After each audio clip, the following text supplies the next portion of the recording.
Assalamualaikum warahmatullahi wabarakatuh. Ketemu lagi dengan kami tim Laboratorium Farmasi Universitas Muhammadiyah Banjarmasin. Hari ini kita akan belajar tentang titrasi. Nah, praktikum pertama nanti yang akan kita tutorialkan adalah titrasi permanganometri. Nah, tapi sebelum mulai titrasi, ada baiknya kita pertama kali yang harus diperhatikan di dalam persiapan untuk praktikum itu adalah alat pelindung diri. Alat pelindung diri minimal yang berlaku di Fakultas Farmasi Universitas Muhammadiyah Banjarmasin itu adalah yang pertama adalah jas laboratorium. Ini merupakan standar yang harus dipakai dalam praktikum. Yang kedua adalah handscoon, sarung tangan yang begini. Kemudian yang ketiga adalah spectacle atau kacamata. Kemudian berikutnya yang kita pakai itu adalah masker yang seperti ini. Nah, ada juga kita di laboratorium masker khusus yang untuk mengambil bahan yang pekat. Ini juga ada filternya, jadi ini lebih safe, lebih aman untuk mahasiswa itu. Jadi prinsip yang kami pakai dalam praktikum di laboratorium itu adalah keamanan dan keselamatan bersama, terutama mahasiswa yang banyak berinteraksi dengan zat kimia.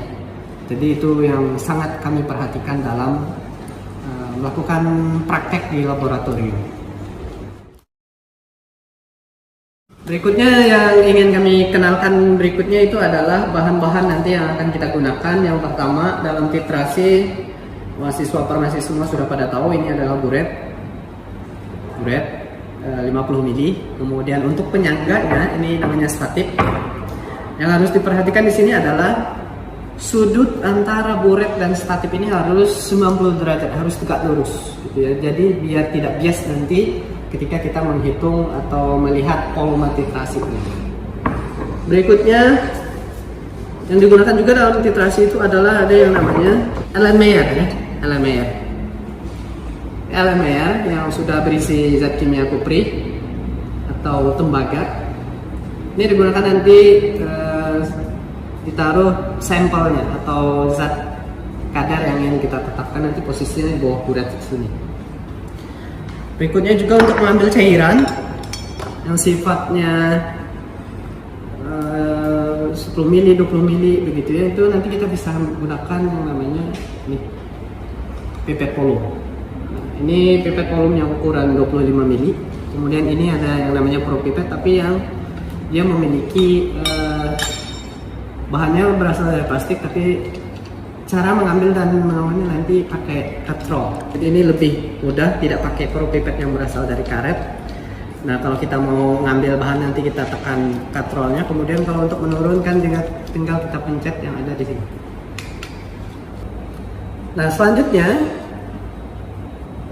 sebelum kita menggunakan buret, nah langkah pertama itu adalah kita harus membilas dulu dia dengan Aquades. Bisa kemudian dengan kita masukkan langsung ke buret.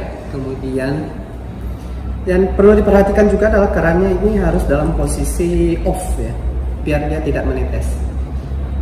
Nah, sudah dibersihkan dengan Aquades. Kemudian nanti kita akan taruh hasil bilasannya itu bisa di beker gelas atau Allen.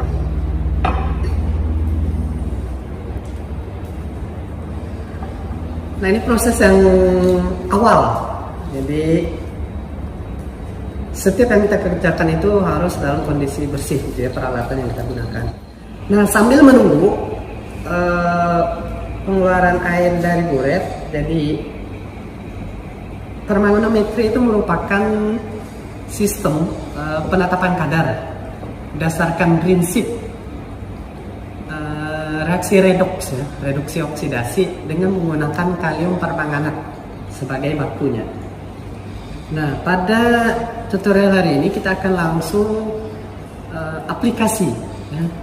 Aplikasi dalam hal permanganometri, yaitu nanti kita akan menggunakan penetapan kadar H2O2, hidrogen peroksida.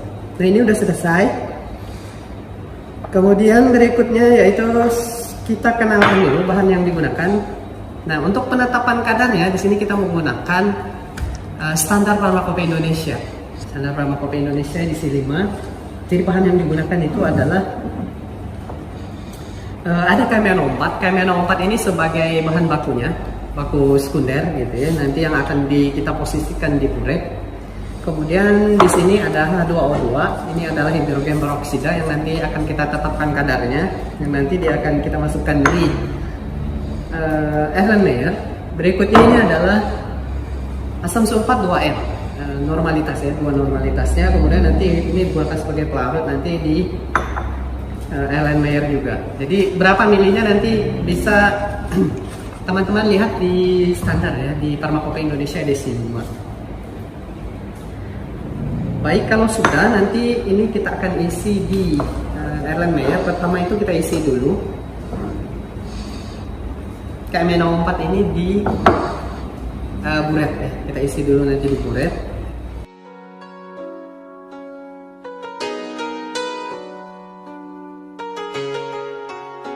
Ya, sekarang kita akan melakukan proses titrasi. Jadi yang harus diperhatikan di sini adalah posisi buretnya harus ada tegak lurus ya dengan statiknya 90 derajat. Kemudian posisi Erlen Meyer harus tepat di bawah buretnya. Nah, yang harus diperhatikan juga dalam titrasi ini adalah tetesan yang keluar dari buret itu harus konsisten. Tidak boleh kemudian kita cepatkan, kemudian dilambatkan, nanti akan mempengaruhi hasil sehingga nanti akan mempengaruhi kadar yang diperoleh ya. Jadi diperhatikan itu sebelum kita mulai titrasi.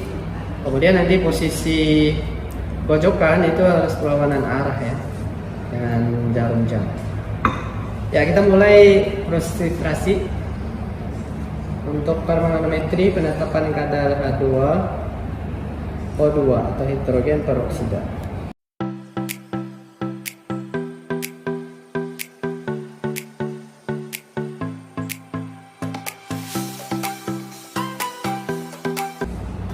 Nah, ini nanti akan terjadi perubahan ping yang stabil dalam waktu 30 detik.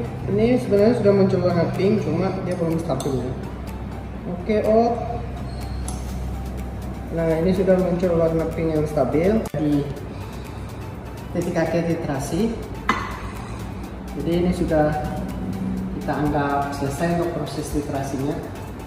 Kemudian langkah berikutnya ketika sudah kita selesai titrasi, langkah berikutnya itu adalah kita menghitung volume titrasi, berapa mili yang diperlukan untuk terjadi perubahan warna. Nah, di sini kita sudah dapat volumenya.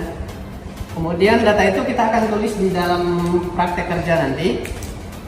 Nah, ini contoh buku praktikum yang ada di Fakultas Farmasi ya, khusus kimia analisis. Jadi nanti kita akan mencatat datanya. Kemudian langkah berikutnya itu adalah menghitung kadar dari H2O2. Nah, ketika sudah selesai nanti menghitung kadarnya begitu. Langkah berikutnya itu nanti kita akan ulang lagi ya. Kita akan ulang lagi sekali lagi untuk penetapan kadar, karena untuk yang analisis itu minimal ya idealnya 3 kali gitu untuk analisis. Nah, sudah selesai nanti kita akan nolkan lagi diisi dengan KMN04 dan ini ya KMN04. Kemudian nanti kita tekan ulang. Sesudah itu baru kita hitung kadarnya dan praktikum permanometri selesai untuk penetapan kadar. Semoga tutorial video ini bisa membantu mahasiswa khususnya yang di farmasi Universitas Muhammadiyah Banjarmasin untuk belajar gitu ya, tambahan media selain yang ada di buku petunjuk ataupun buku teori di literatur yang lain. Video ini kami harapkan bisa membantu adik-adik untuk belajar di rumah. Sekian dari tim laboratorium Fakultas Farmasi Universitas Muhammadiyah Banjarmasin. Semoga berhasil dan bisa memanfaatkan waktu dengan baik. Sampai ketemu lagi di tutorial video berikutnya. Bye bye.